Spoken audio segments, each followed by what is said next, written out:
এরকম চিড়া ভাজা মুড়ি ভাজা চাল ভাজা দিয়ে কে কে মুড়ি মাখা খাইছেন? আমার কাছে তো অনেক মজা লাগে। আম্মু বাসায় আসছে তার জন্য এগুলা মানে করে আমাদেরকে খাওয়াইতেছে। এই তো এই জিনিসটা অনেক মজা লাগে। আসসালামু আলাইকুম, কেমন আছেন সবাই? আশা করি সবাই ভালো আছেন। আমি আল্লাহর রহমতে ভালো আছি। কে কোথা থেকে ভিডিওটা দেখছেন অবশ্যই কমেন্ট করে জানাবেন, আর বেশি ভালো লাগলে ফ্রেন্ড সার্কেলের সাথে শেয়ার করে দিবেন। এই তো কাঁঠাল এনেছিল, অনেকগুলা কাঁঠাল ছিল, তাই আম্মু বললো যে এগুলা একটু পিঠে বানাই দিই, ওরা যেহেতু পছন্দ করে। তাই আমি ব্লেন্ডার করে দিলাম। এই তো এইভাবে ব্লেন্ডার করলে এই পিঠাগুলো বানালে অনেক সুস্বাদু হয়, অনেক মজা লাগে। এই তো এখানে বলে ঢেলে নিলাম, দেখেন কতটা ক্রিমি টেক্সচার এসেছে। এভাবে ব্লেন্ডার করলে ভালোই লাগে, মানে কোনো বোঝাই যায় না যে এটা কাঁঠালের পিঠা নাকি তালের পিঠা, সেমই মনে হয়, মানে এতটাই স্বাদ লাগে। যাই হোক, এই তো এখানে চালের গুঁড়া আর দুধ চিনি দিয়ে, বেশি চিনি লাগে নাই, অল্প চিনি লেগেছে, দিয়ে একটা মিশ্রণ তৈরি করে নিয়েছে।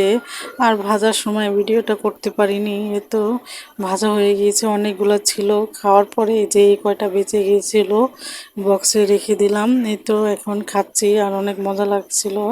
আর এখন একটু রান্না বান্না করতে চলে আসলাম। এখানে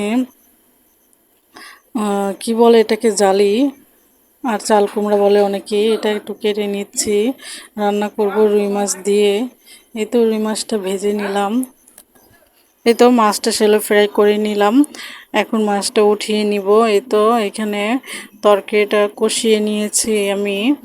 এই তরকারিটা আমি আজকে প্রথমেই রান্না করেছি। আমি বেশিরভাগ এটা ভাজি করে খাই ডিম দিয়ে, আর কখনো তরকারি রান্না করা হয় নাই। আর ইলিশ মাছ দিয়ে আম্মুকে দেখতাম রান্না করতে, আমার ঘরে কেউ এটা খায় না, তাই দেখি একটু রান্না করে।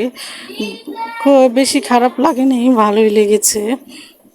কিন্তু বলক এসে পড়েছে। আর সবাইকে একটা কথা মনে করিয়ে দিচ্ছি, ফেসবুক থেকে দেখে থাকলে অবশ্যই ফলো করে দিবেন, এবং ইউটিউব থেকে দেখে থাকলে অবশ্যই সাবস্ক্রাইব করে দিবেন।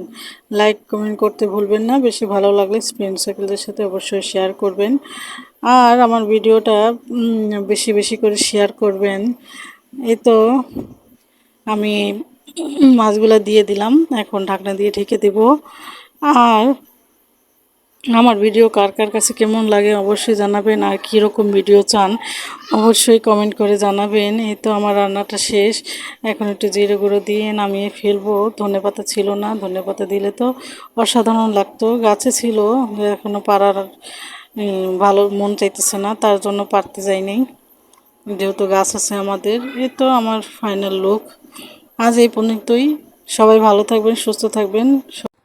আল্লাহ হাফেজ।